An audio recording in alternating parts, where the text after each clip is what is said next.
A few days ago, the Wall Street Journal warned, quote, "The world is in for another China shock." In short, the Chinese economy is sputtering as Chinese stop buying stuff and leftover goods are being dumped abroad by the tens of billions.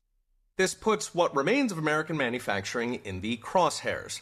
Janet Yellen is now warning China not to flood America with cheap green energy products. Why green energy in particular? Because the Chinese government, like our own, has dumped hundreds of billions into green products nobody wants. Well, not enough people want.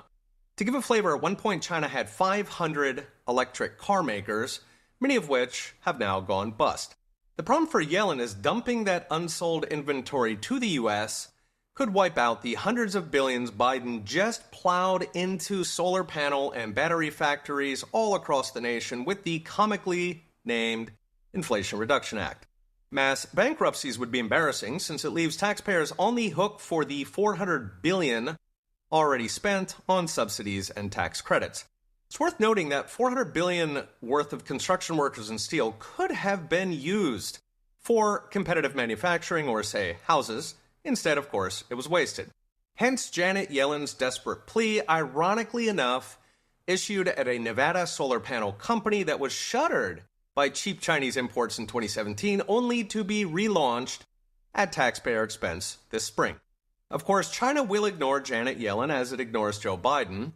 And of course, the problem is much bigger than green energy. That's just the most embarrassing bit for Joe Biden. The rest of American manufacturing is the real problem, and the 13 million American workers who feed their families. And that brings us to that second China shock. So in the 2000s, the U.S. was hit with a flood of cheap Chinese imports, which did keep inflation low. Incidentally, that contributed to the housing boom as the Fed could pretend that overall inflation was low. But the cost was we lost fully 1/3 of manufacturing jobs. That's 5.6 million manufacturing jobs lost in just those 10 years. The problem is the sequel could be a lot worse this time, because back in the 2000s, the Chinese economy was booming, so it was running about 10% growth. That meant a lot of China's cheap output was being soaked up locally, as hundreds of millions of Chinese graduated from living off the land to buying washing machines and cars. Today is a very different story. So I've mentioned in recent videos how President Xi has half killed the golden goose he inherited, turning in roughly 5% growth since taking office. That's about half what it used to manage. He did this by channeling money into politically favored industries and, above all, government infrastructure and property that is now overbuilt to the point of those famous ghost cities with no people. Those chickens are now coming home to roost, with Chinese growth hit or miss for 5% and widespread deflation as Chinese stop spending. That leaves a tidal wave of unsold goods to plow into what's left of American manufacturing. So what's next? Brought to you by Unchained.com.